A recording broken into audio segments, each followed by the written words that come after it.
Hey everybody, it's Ryan here, the individual contributor. Today I want to spend a little bit of time on the business development rep, sales development rep versus AI agent automation, workflow, everything debate. And I'm going to rely on a data set, a very simple data set, and it's just open job recs, specifically on LinkedIn. We could choose any job board we want, but I think we would all agree that LinkedIn job boards are where most of us go to look for our next gig. So I'm going to dig into a couple of profiles here, look at some of the companies that are looking to hire, and then look at the details of what the job rec or the job responsibilities actually involve. And let's see if we can identify whether or not there's an opportunity for the BDR role to exist long-term into the future, if there's an opportunity for the BDR SDR role to exist in a harmonious way where us sellers are leveraging AI to make us that much more elite in our roles, or is there really a trend or trends that we can spot that show a leading indicator towards extinction of the SDR and the BDR? So sit tight. I'll be right back, and we're going to go through a couple of job gigs here. Okay, so I did a very simple search here. I did business development rep, I did US, and the only filter I selected was remote. So I didn't pick any specific industries or industry or specific types of tech or really any kind of specific company or companies that I want to work for. In fact, I just let it be an open book. And I did that because I'm already seeing an interesting trend, something that maybe I didn't recognize 3-4 months ago, heck, maybe even 2 months ago. I'm seeing a really solid, healthy mix of business development and sales development roles being offered that are open at a wide variety of companies. So what do I mean by that?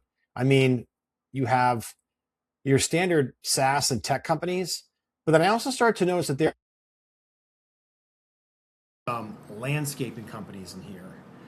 And that tells me that the role of the BDR and the SDR is being recognized in your non-traditional roles, even in like insurance, right? Property and casualty lines, life insurance, health insurance, Medicare, and trucking and logistics, and the list goes on and on.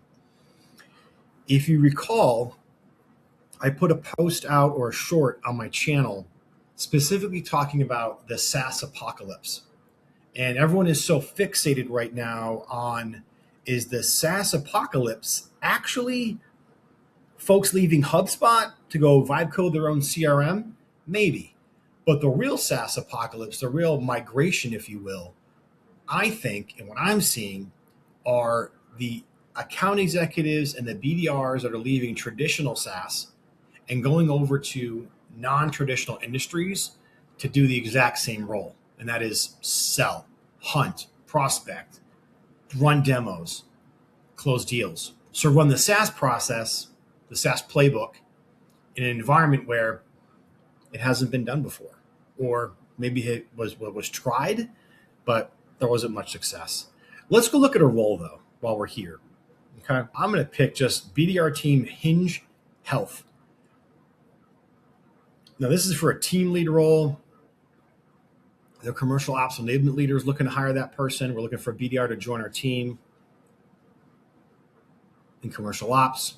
And I do like this already. So in the first 3 months, here's what you're going to do.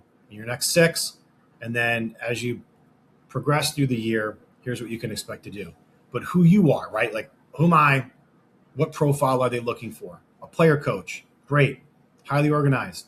Clear and concise communicator. A learn it all operator. They're looking for a BA, 4 years of experience, preferred qualifications, 1-year experience with mentoring, great Zoom info, and AI-enabled prospecting workflows. That is an interesting one, right? So we're starting to see this trend, AI-enabled proficiency or fluency in AI tech stack.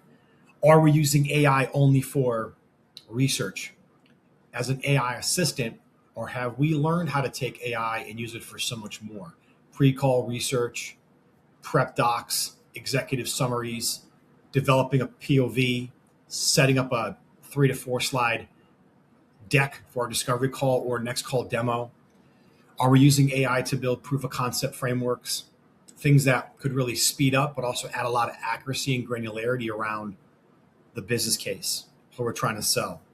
And I'm starting to see in these job recs that they're looking for the traditional BDR who can cold call and write emails. But now there's this maturity level that is kind of taking place and going up, which I think is interesting to watch. Like the old days of just hiring an SDR and teaching them how to use outreach and sales loft to make phone calls. Those days are certainly over. I do think that role is extinct, but I do believe there's an opportunity for the BDR to really become its own dominant profession, meaning you don't have to go from BDR to AE to manager. You might want to just stay in your pocket, master the BDR SDR role, and just stay in it and make a lot of money doing that.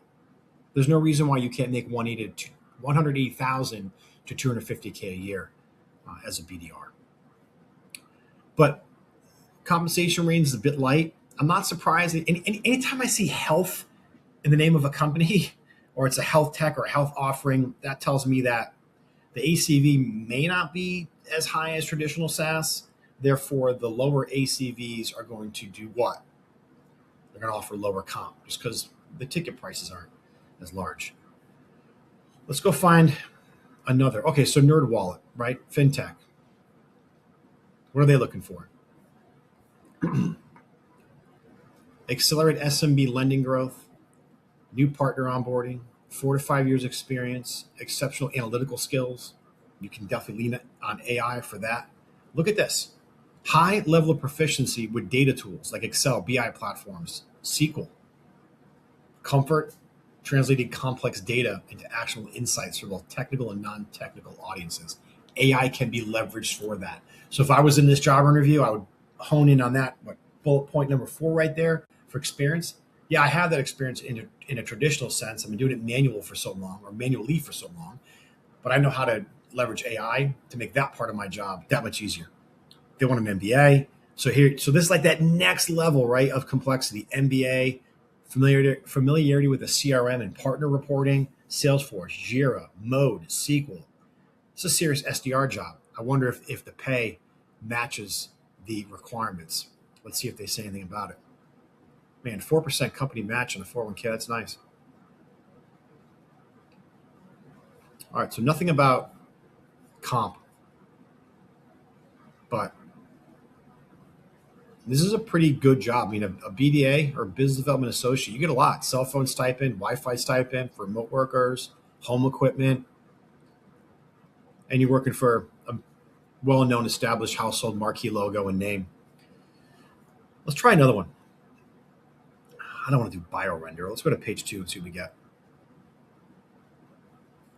Look for a bigger name. All right, so let's business development associate at Security Scorecard. These guys have been around for a minute, so let's see what they're up to.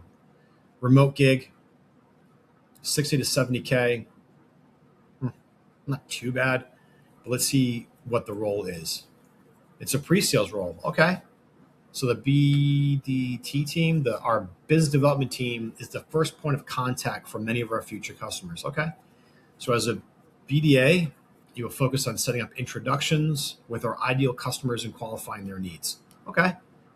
And then while not always the case, this role ideally prepares you to become a full cycle salesperson. So here we see the traditional become a BDR, do really well for 18 months, and there's a promotion track to become an AE. But I'm reading between the lines here. There's no promises, is what they're basically telling you. Book meetings for the field reps. 1-2 years experience, not too bad. Tech savvy, quick navigate new software. Still using legacy terms, software. So, I mean, look at this. Salesforce outreach and LinkedIn. I mean, this is an old school job rec, right, man? I mean, this is Salesforce outreach and LinkedIn. I mean, that's like legacy stuff. So you're seeing a company here that is advertising a BDR job and still leveraging legacy tech in your tech stack for outbound and all things business development related, this is old school stuff. So you're really seeing a company not really embracing, or at least describing it in their job recs as like, we're an AI centric BDR team. So let's go look at this role, because this is a Mira AI. This is an AI role. Let's see what they're up to. Comp is decent. I mean, this is a very, very, very detailed job rec. We're looking for high ownership BDR to join Mira AI, to sit in the front lines of our outbound motion. You work directly with the VP of sales. Okay, cool. Culture fit, whatever. This is what the interview process is like. And then what do we got? Nice to haves. Experience prospecting into B2B SaaS buyers. We're an AI company, but our ICP is B2B SaaS buyers. Exposure to account-based outbound motions. Confidence handling rejection. Okay. Healthcare SaaS. Banking. Experience selling into or supporting these three. Basic CRM experience. Salesforce, HubSpot are similar. Sales engagement tools. Outreach, SalesLoft, or Apollo. Again, BDR roles that are open for AI companies leveraging legacy tech to do outbound. The game hasn't changed, folks. We still need meetings. You still have to get in front of somebody. And what this is telling me is that AI is not quite there yet in terms of fully replacing the BDR and SDR role. In fact, I would say it's not even close, because we're still hiring. If I were to take off the remote filter, I mean, this number would jump to over 2,000 open jobs